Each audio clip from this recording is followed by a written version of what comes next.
Well, folks, welcome to one more edition of Politics and Random. Egberto was your host. Thank you so kind for being a part of the show. We are going to have a great show for you today.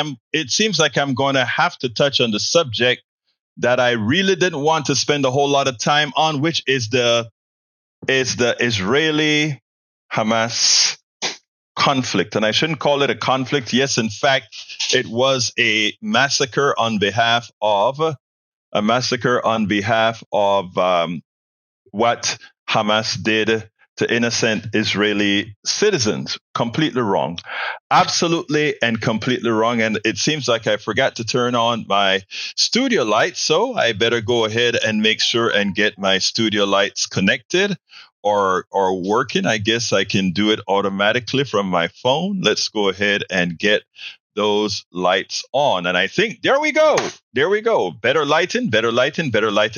Tom C is in the house. Welcome, Tom C. Bridge MCP is in the house. Shiva Las Vegas is in the house. Eric Hayes is in the house. Bruce Pollard is in the house. Paul Fleming is in the house. Lee Grant is in the house. Yvette Avery Herod is in the house. Paul Fleming. And Michael Rudnin AVQ. Welcome aboard, folks. If you hear some noise, they are busting up concrete to fix this slab that we have here. So if that interrupts you, you know what's going on here. Anyway, folks, let's go ahead and get busy. I'm going to start, of course, with something Bridge MCP wants me to put on the screen about the one and only Kennedy that is screwing up royally. Let's go ahead and read that onto the screen before we get started with the program. It says, statement on Robert F. Kennedy Jr.'s announcement today. The decision of our brother, Bobby, to run as a third-party candidate against Joe Biden is dangerous to our country. Bobby might share the same name as our father, but he does not share the same values, vision, or judgment. Today's announcement is deeply saddening for us. We denounce his candidacy and believe it to be perilous for our country. Rory Kennedy, Kerry Kennedy, the Honorable Joseph P. Kennedy II, Kathleen Kennedy Towson. So there you go.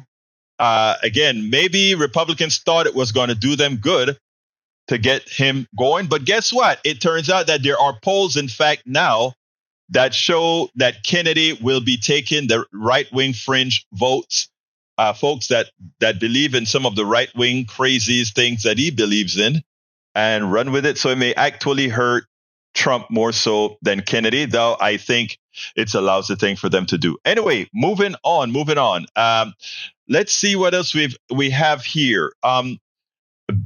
Bruce says, peace to this wicked world. I agree 100%. Violence is not the answer. I don't think that's Bruce Pollard, is it? Who is BP Alpha?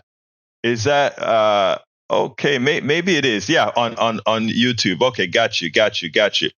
All right, folks. I want to go ahead and do something here. I didn't really want to speak on the Israeli issue because it's a touchy situation, especially because anytime anybody speaks against, it was more pronounced before. Anytime anybody speaks against something that an Israeli prime minister does, etc., it have a tendency for some of the right-wing folks in this country, our country, to try to pin that you are what's the word that I want to use? That you are somehow anti-Semitic. As everybody would know, that's the furthest thing that one can say about me. I'm anti nothing at all. Anti nothing at all with respect to humanity. That said, it is imperative that what we do going forward, it is imperative that we realize that human beings are in fact human beings, irrespective of their mother, their father, their brother, who does things in their names, etc. And in that light, today's program, I prepared it from two specific articles. And what I'm going to do is go through those articles. But before I get there, one of the reasons I was a couple minutes late is that I was trying to process two videos to make a point, to make an important point. And I didn't test the videos, so I hope the videos took correctly. So I'm going to bring them in with the expectation that it worked okay. One of them, I didn't even remember to go ahead and format it appropriately. The first one has to do with how MSNBC was covering this morning, and I don't have this particular video, but this morning there were two Jewish, I think right-wing Jewish supporters on the program Morning Joe, and they were really attacking anybody who had anything to say about the Palestinians and what the Palestinian plight was or is. And they really saying we shouldn't even be talking about that. This was an attack on Israel. This was an attack on Jews in Israel. And that's the only thing that matters. You're either with us or against us, is a sort of tonality they had. And I sat down there watching this as I was spinning right after my show this morning. And all I could think of is, this is why the problem is never solved. And you wonder if the problem is never solved because there are folks who want this problem to continue going decade after decade after decade, because there are solutions. Most people want a solution to these problems. Jews don't want dead Palestinian babies. Palestinians don't want dead Jews. They don't want that. So what's the problem? I want you to see this narrative, how something that Katie Tur said in here. And I hope it captures some of your imaginations. I'm going to play this, and then I'm going to take it on the other side. But listen to how Katie frames the missiles flying. Listen to how Katie frames what's going on, and then we'll take it on the other side. 70% of the people of Gaza are refugees. More than half are children. They're trapped. There's no way out. Okay. And the UN reports, and even Israel is saying the situation there. I got to stop. Like I said, I processed the video right before I came on, and that one seemed to not have taken. So the one with Katie is the one that I really want to get played first of all, and I think that one came out okay. So what I'm going to do is I'm going to play the Katie Tur video, and as I play the Katie Tur video, I'm going to try to get back to the other one. So let's go to the Katie Tur video and see if I can get it played. Like I said, this is a rush job that I try to get so that you guys could see what I'm saying. Let's go to Katie Tur. Let's see. I think I can get it done. This is what happens when you have to rush things. You're looking at the Gaza Strip. It is just after 10 p.m. there. The exchange of rocket fire, although it looks quiet right now, has been almost nonstop today. Hamas keeping its promise to strike the Israeli city of Ashkelon earlier, warning residents to get out before 5 p.m. local time, then sending a barrage of rockets. The Iron Dome lighting up with interceptions as residents and journalists have repeatedly taken cover in bomb shelters. In fact, warning sirens have been going off throughout much of the country as Israelis tuck in for yet another night sleeping in safe rooms and bomb shelters, an option not afforded to the millions stuck in Gaza. On the border there, the Israeli army is massing, readying for a possible ground invasion. We stress possible. Prime Minister Benjamin Netanyahu vowing to root out Hamas. But what will he do about the estimated 150 hostages Hamas says it has? And new reports cited by President Biden just now that the organization, which is deemed a terrorist group by the U.S. and most Western nations, is murdering babies in stomach-turning ways. There is also growing criticism of Netanyahu himself. From analysis in the Times of Israel, quote, the idea was to prevent President Mahmoud Abbas or anyone else in the Palestinian Authority's West Bank government from advancing toward the establishment of a Palestinian state. Thus, amid this bid to impair Abbas, Hamas was upgraded from a mere terror group to an organization with which Israel held indirect negotiations via Egypt, and one that was allowed to receive cash infusions from abroad. We spend a lot of time deconstructing the news, trying to parse it into a form that everybody can understand. We try to find those little nitpicks where it flies above the fray, etc. If you really like these videos that we do, I want to ask a big favor. Please go ahead. Number one, subscribe to our channel. And number two, please join if you can. Thank you so kindly. Okay. I think I just got it processed, and I hope I got the other one processed. Anyway, I'll play it later. But I want you to listen to what Katie Porter said. She said, the missiles are flying. And the Israelis, they are all tonight going to have a very difficult time. They will be going into their bunkers so that these missiles will have no effect on them.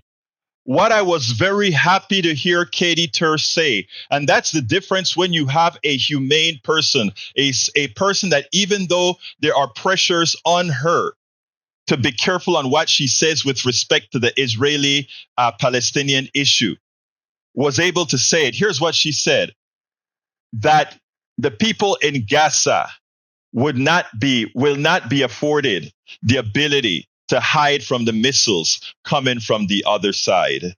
And the same thing that Hamas is doing or had done to babies and to folks out there in Israel is the same thing that is happening right now to babies in Gaza, to innocent families in Gaza. It's the same thing that's happening, just the person perpetrating the evil, the person perpetrating the murder as revenge. It's saying, you killed my mother, you killed my father, you killed this.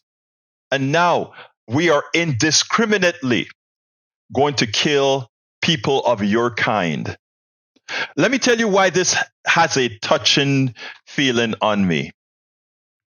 Because we have a tendency, when any American, when any Israeli, when anybody of the particular class, the particular country, the particular race that some may deem of higher value, we have no problems if something happens, if they perpetrate something that is quote unquote bad. We will go in and annihilate not just the perpetrators of that evil, but we will go annihilate everything. And again, this is not just something that is occurring Israel against the Palestinians. When America wanted Manuel Antonio Noriega, when America said Manuel Antonio Noriega did all these things. By the way, Manuel Antonio Noriega was nothing but a capitalist. You know, he saw a need and he fulfilled the need, which is what our capitalists do here. We just try to legalize whatever need they decide that they want to profit on. They came into Panama and annihilated Chorrillo, blew it to smithereens, and killed a lot of innocent families. Families that had nothing to do with Noriega. Families that did absolutely nothing. Suppose each one of those Panamanian families who got murdered by the U.S. Army or U.S. Navy, U.S. Marine. Suppose any one of those families decided to exact revenge the way Israel is exacting revenge on the Palestinians, the way America exacted revenge in Iraq falsely. Suppose these people reacted this way, right? So now I want you to notice something. The death toll in Israel is rising. It's about 1,000 people, right? Innocent Israelis dead. And right now, I think the count is up to the known count in Gaza is probably a little bit under that, probably 800 or so people. But by the end of it, you can guarantee it's going to be 10 to 1. You can guarantee it's going to be 10 to 1. Because every time these things occur, the Palestinian people suffer more. Terrorists from Palestine do something bad. The toll exacted on innocent Palestinians, 10 to 1. There's a chart that I'll try to find on TikTok for you, not on TikTok, on Twitter for you, while I play this second video that I just got processed. And I want you to listen to this because this guy said something that was rather profound. Let's listen to this, and then we'll take it on the other side. 70% of the people of Gaza are refugees. More than half are children. They're trapped. There's no way out. And the UN reports, and even Israel is saying the situation there is unlivable. Now, you use your own semantical imagination. How would you describe a situation where people are caged into conditions which are literally unlivable? What word would you use? I'm not going to use the word. Use your own imagination. And as the United Nations Relief and Works Agency, UNRWA, put it, it said, Gaza is unique in the world in this one regard.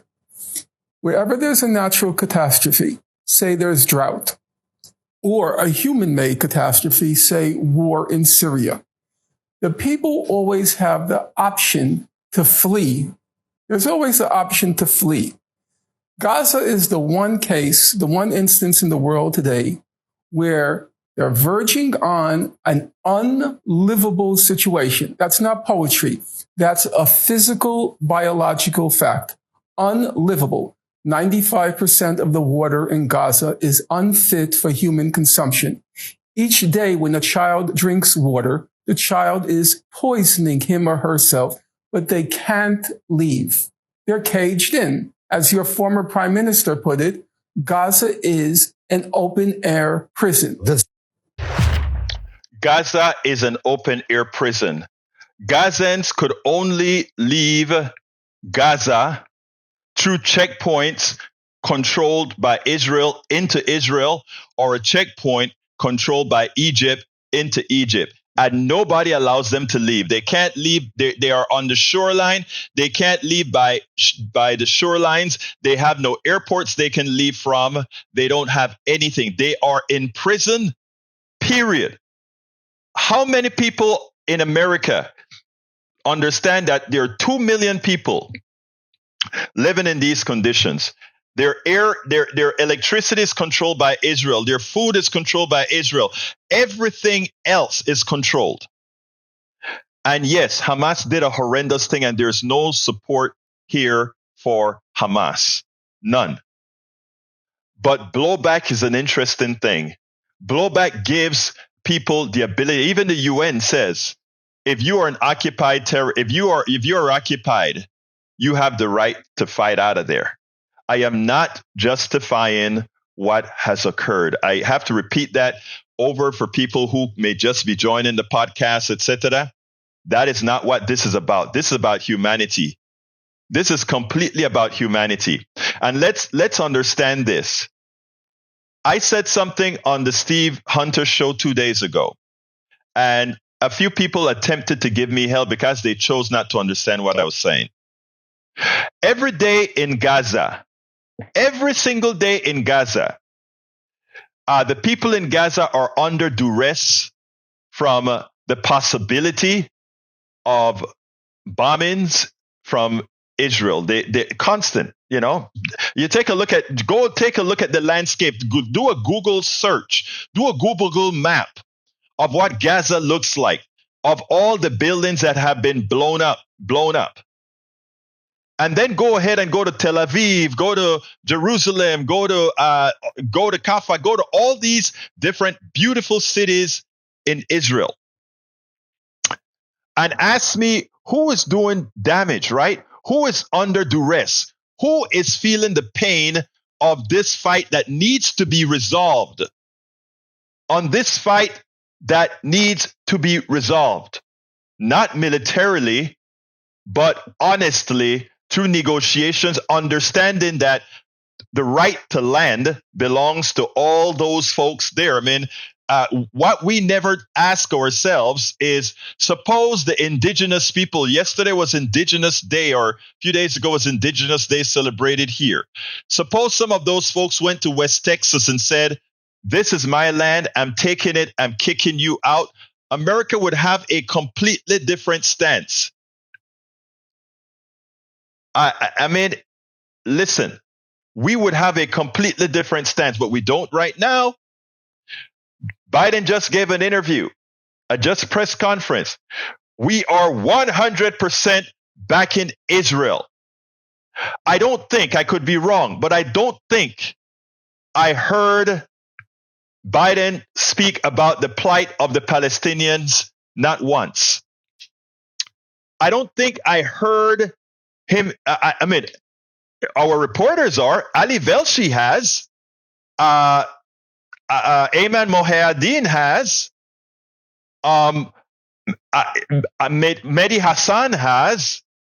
The scholar that I just played has. Because they understand it's not just about terrorism. It's a lot deeper than terrorism.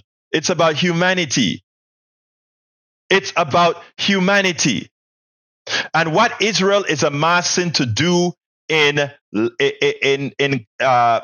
Gaza right now is to kill and kill and kill under the pretext of going for Hamas. Again, these 2 million people have no way to exit. At least they could, if they could exit, they could leave. But they can't. They can't. And for those who choose to simply see belligerents, send aircraft carriers to scare people and not to take it up. Scare, tell the folks what's coming. We are going to blow you up. I want to show you what has happened to the Palestinians since 2008. And the reason I'm doing this program is not to be pro-Palestinian or pro-Israeli or anything like that. It's to be pro-humanity. And also for folks to understand that we, as American citizens, we have to go beyond our government and we have to lead our government into being humane. It is our responsibility to be humane. And what we have right now are too many voices out there that have no interest in true humanity. It's about we win, Israel win. Israel has already won in being able to have that territory the way it is carved. You know? But look at your screen right now. Look at the deaths since 2008 from this conflict. Specifically, look at 2014. Look at 2009. Look at 2008. Look at 2023 right now. Before this last event started, look at what the deaths looked like before this last invasion by Hamas. Look at what it looks like. Look at that disparity. Now, the Hamas massacre, the Hamas terrorist attack, zoom that up. But look at that red line. And let's look at that red line in a month. And you're going to see what I'm talking about. Some lives are valued more than others. Some lives are valued more than others. It played itself out in Panama. It played itself out in Grenada. It played itself out in Dominican Republic. It played itself out in, and I'm naming all these countries where we were involved, and it turned out we were involved with the wrong side. It turned out the same in Chile. But because we have been taught not to learn, because we have been taught that we don't want critical thinking, we don't want history, We don't want history. Eric says peace through strength. How good has that been working? Israel has been showing a whole lot of strength, and it still got 1,000 of their people killed. It's still got 1,000 of their people killed. Egberto, every nation values their own citizens more than foreigners. Not only their own citizens, in this case, Israel as well. Because if that were just a tenet, Brother Rudnin, then we would look at Israel and Palestine alike, and we would say, how do we solve this? We wouldn't say, we are here to support Israel. No, we are here to support humanity.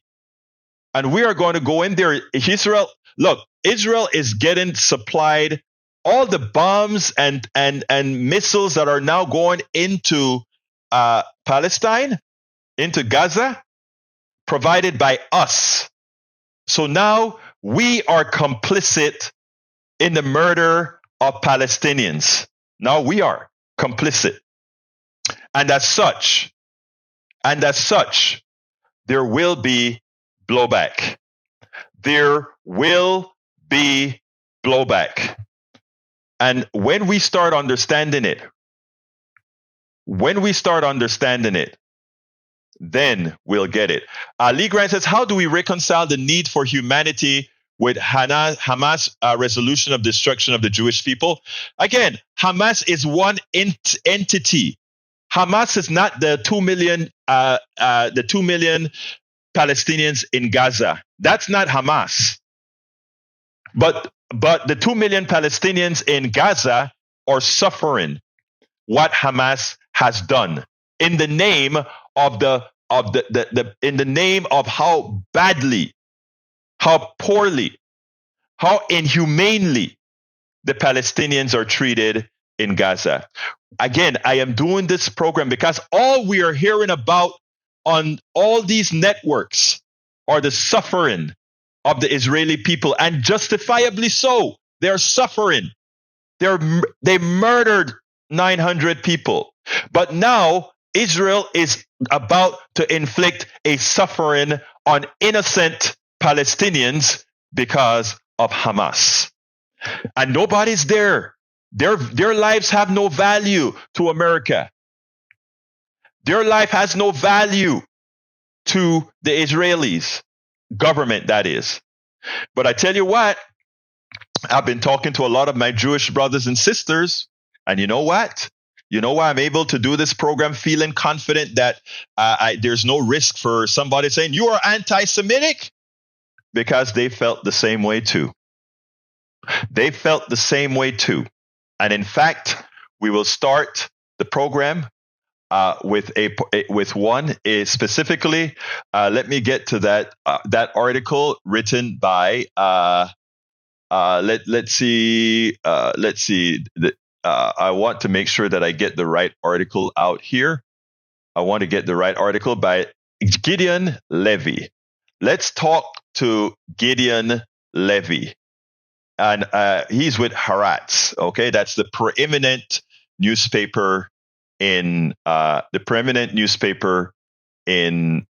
Israel. So let's go ahead and get there. He says, Israelis made to suffer the cruel price for oppression of Palestinians in Gaza. Now that is how you report. That title says it. Israelis made to suffer the cruel price for oppression of Palestinians in Gaza. The threats of flattening Gaza prove only one thing: we haven't learned a thing. The arrogance is here to stay, even though Israel is paying a high price. Behind all the lies, Israel arrogance, the idea that we can do whatever we like, that we'll never pay the price and be punished for it, will carry on undisturbed.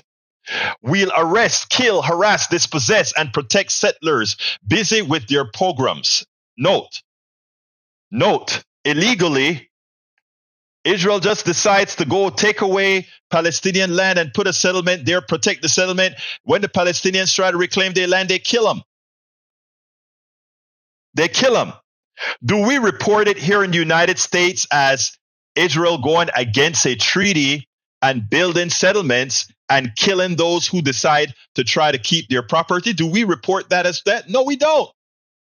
We don't do that. We're not even. And that's what they see. Continuing with his article, we'll visit Joseph's tomb, Othniel's tomb, and Joshua's altar in the Palestinian territories. And of course, the template mounted over 5,000 Jews on Sukkot alone.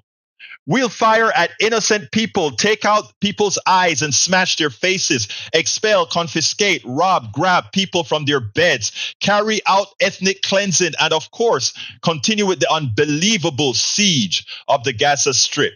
And everything will be all right. Somebody has to tell the entire story. Somebody has to stand up and say, we feel the pain of the Israelis that were killed wrongly. But let's not forget what has wrongly been done to the Palestinians. We'll build a terrifying obstacle around Gaza. The underground wall alone cost 3 billion shekels, $765 million. And we'll be safe. We'll rely on the geniuses of the Army's 8,200 cyber intelligence units and on the Shin Bet security service agents who know everything. They'll warn us in time. We'll transfer half an army. We'll transfer half an army from the Gaza border to the Hawara border in the West Bank, only to protect far right-wing lawmaker Zvi Sokot and the settlers. And everything will be all right. Everything will be all right. Both in Havara and the Erez crossing into Gaza. It turns out that even the world's most sophisticated and expensive obstacle can be breached with a smoky old bulldozer when the motivation is great. The arrogant barrier can be crossed by bicycle and mocked despite the billions poured into it and all the famous experts and fat cat contractors. Remember, it's the same thing we're trying to do. Build the wall. Build a wall. What did they do? They just went over the wall and under the wall. They used gliders over the wall. They use tunnels under the wall. They use explosive through the walls. Or we gonna, if we can, to protect a wall, you need people along the entire wall, which almost says you don't need the wall, because if you have people along the entire wall, you don't need the wall, right? We thought we'd continue to go down to Gaza, scatter a few crumbs in the form of tens of thousands of Israeli work permits, always contingent on good behavior, and still keep them in prison. We'll make peace with Saudi Arabia and the United Arab Emirates, and the Palestinians will be forgotten until they are erased, as quite a few Israelis would like. We'll keep holding thousands of Palestinian prisoners, sometimes without trial, most of them political prisoners, and we won't agree to discuss their release, even after they've been in prison for decades. We'll tell them that only by force will their prisoners see freedom. We thought we would arrogantly keep rejecting any attempt at a diplomatic solution only because we don't want to deal with all that. No, we don't. We don't want to deal with all that, and everything would continue that way forever. Once again, it was proved that this is how it is. A few hundred armed Palestinians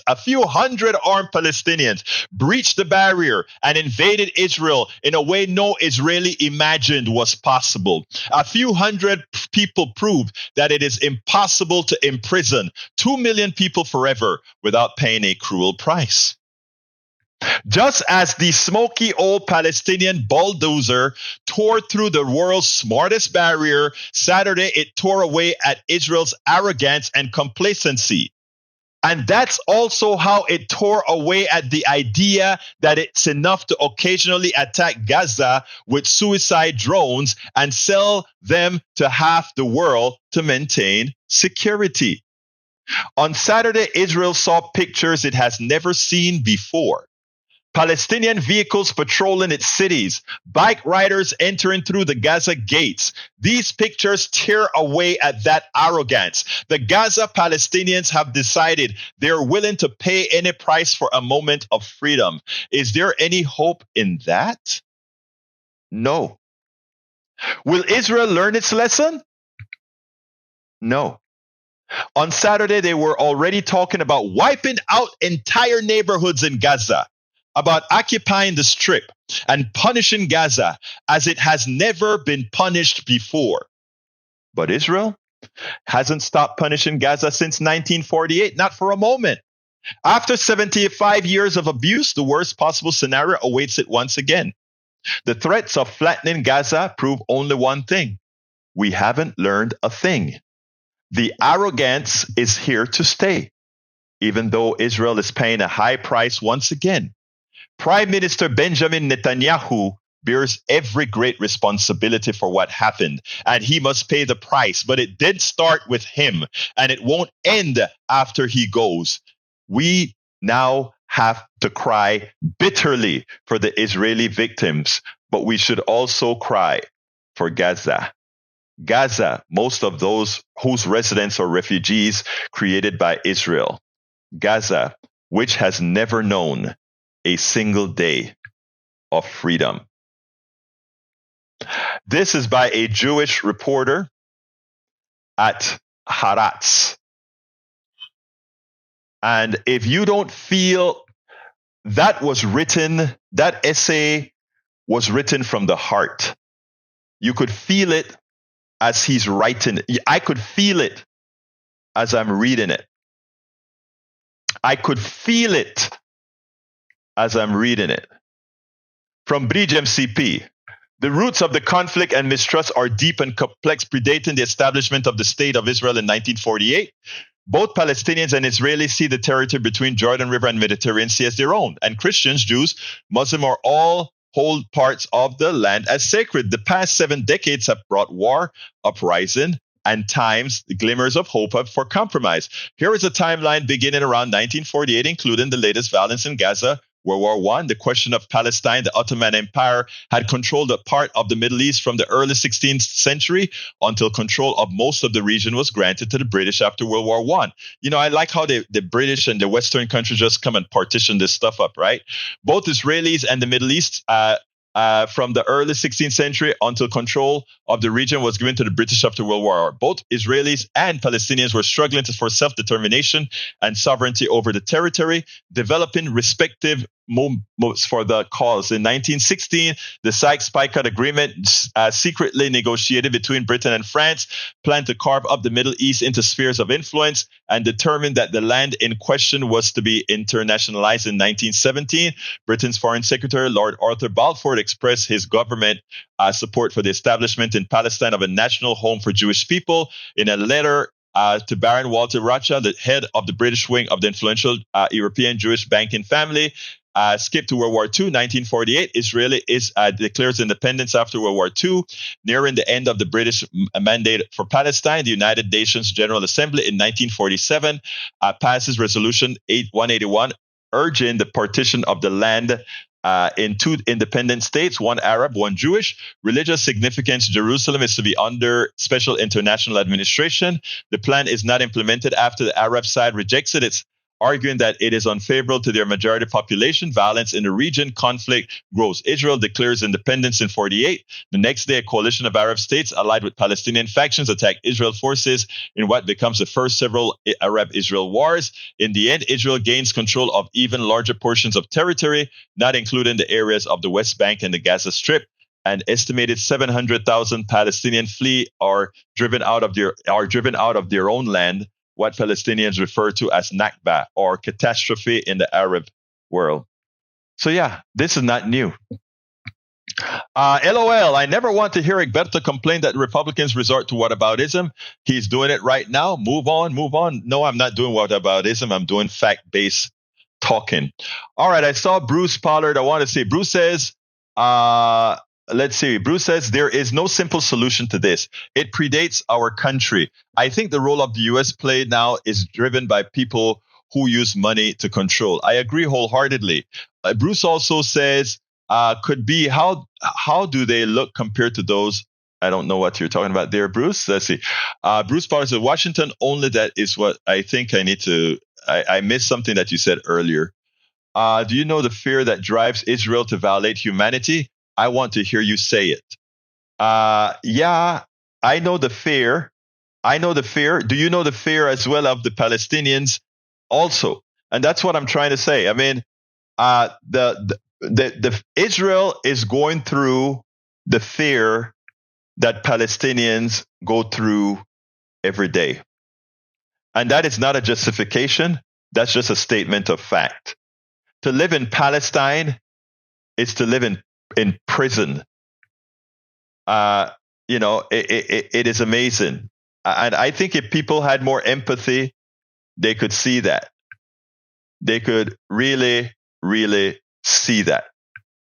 Let's see. Bruce says, Paula, you didn't say it. Okay. Say it? I don't know what you mean. Okay.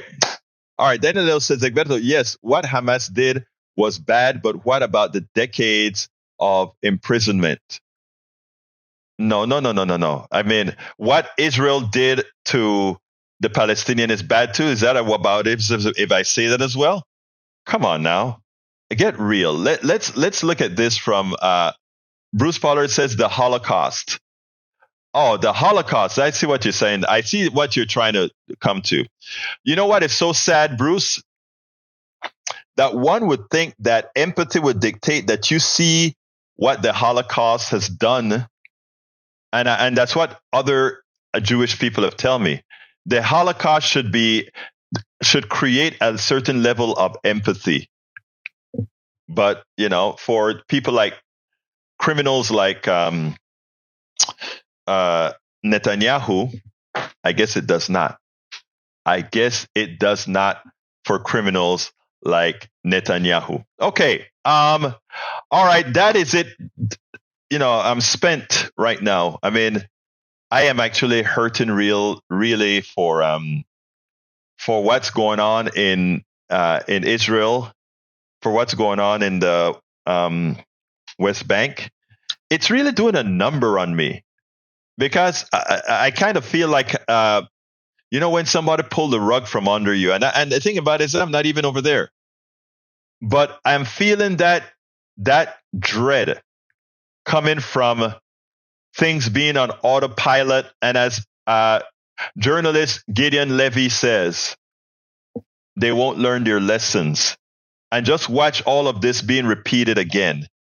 There's a certain amount of dread that I'm starting to feel about this situation and the potential for an escalation, and for American politics to get involved to have people make all the wrong moves, including Joe Biden. Does anybody else feel that? Give me a call, 281-823-7747. I'd love somebody to come and talk.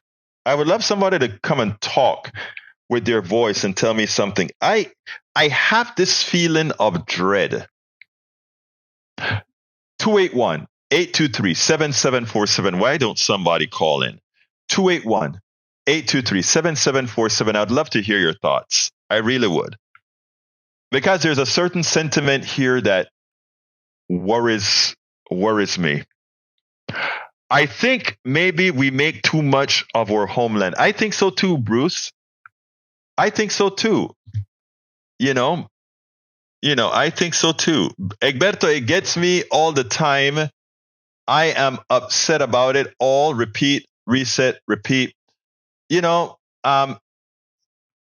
I hear and what I love.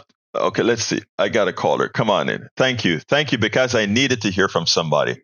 All right, come on in, caller. Who am I having the honor to speak to? I got a caller. Come on in. Thank you. I'm Ben Mycelis from the Midas. All right, I can't hear you. Come on in. Let me get rid of the echo. All right, who is it? Go ahead. Can you hear me? Yes, I can. Who am I speaking to? You got me? Yes, I got you. Yeah. Yes, I can. Who am I speaking to? It's Bridge MCP. Hey, I didn't recognize your voice, Breach. All right, I think I'm hearing some of the background from your speaker. But anyway, talk to me, Breach. Tell me what you want to say because I am really in dread right now. I can't hear you. I have to keep you on mute. So. Oh, okay. Can you hear me through the through?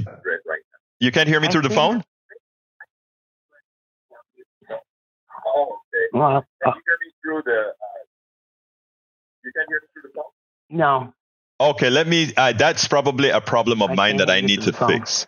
All right, I tell you what. Let me fix that as we speak. I think I know what to fix there, and I'm going to try to get that while we're talking. So bear with me a second. And folks, sometimes I screw up, and when I get these things going, so let me get to see.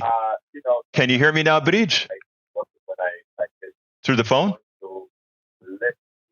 Not yet. Okay. Nope. All right. I need to find out. Not yet. Okay, I'm going to try to get this fixed. I was working up to yesterday. I don't know what's going on now. All right, people that are listening, bear with us as we just do a little bit of engineering here. Let's see if I can get that fixed. I can't. Let's see if I can get that fixed.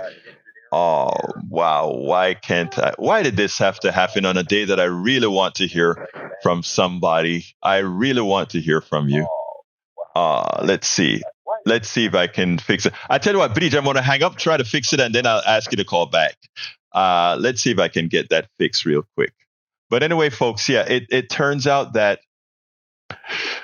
I am in a state of dread.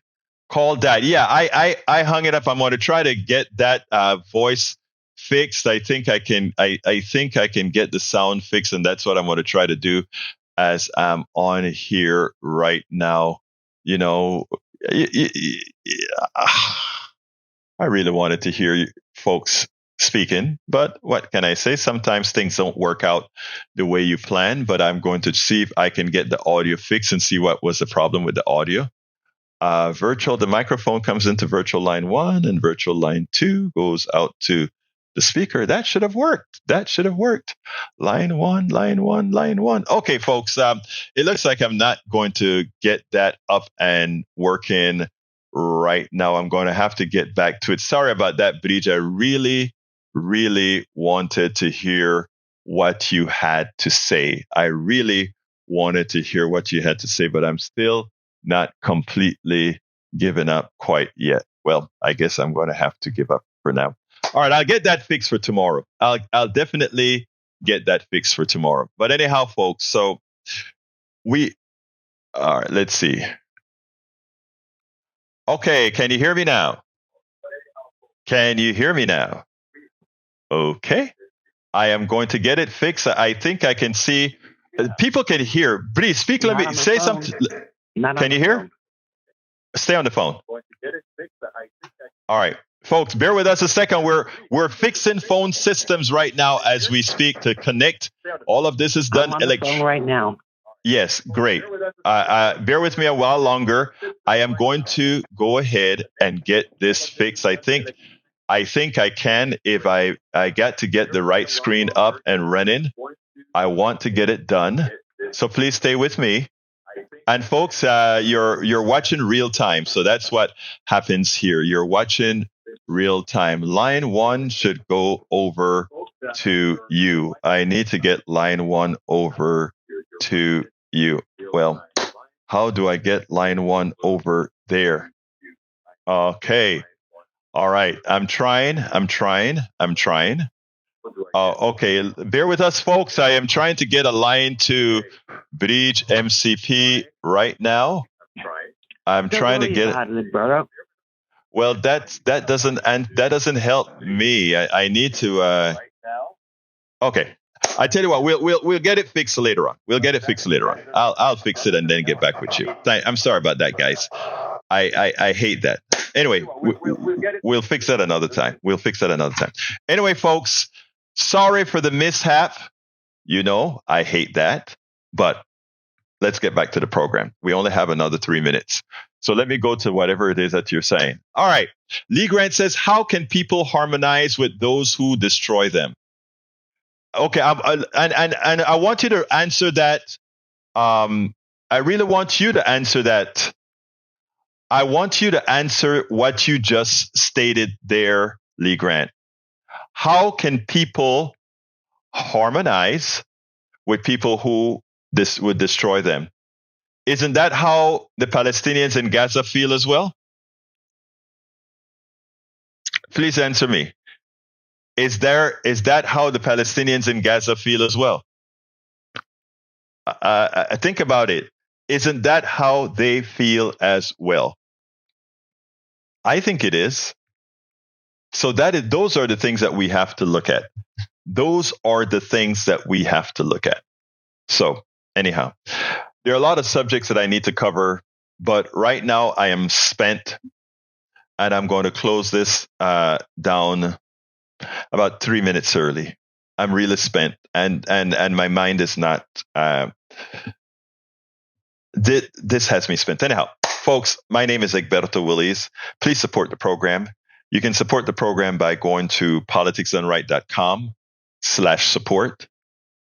politicsdoneright.com/support. I'm going to give you that link right now, politicsdoneright.com/support. You can find any of many ways to support the program. I want to ask you as well to consider becoming a paid member of our newsletter. You can get that at politicsdoneright.com/newsletter. My name is Egberto Willies. I want to thank all of you for being here. I want to also thank all of you from listening and not going. In as much as this Palestinian-Israeli issue is a very difficult issue, there are some platforms where you cannot have the conversation. And I'm honored that I can have the conversation here with y'all. And I hope that some of what we get here is stuff that we can share and try to change minds as well. My name is Egberto Willies. This is Politics Done Right. And you guys know how I end this baby. I am what? Out. We spend a lot of time deconstructing the news, trying to parse it into a form that everybody can understand. We try to find those little nitpicks where it flies above the fray, etc. If you really like these videos that we do, I want to ask a big favor. Please go ahead. Number 1, subscribe to our channel. And number 2, please join if you can. Thank you so kindly for watching. Keep watching. Please remember to share. We must populate the entire internet with our progressive message, a message that we know is what most Americans say that they want. So help us, please join.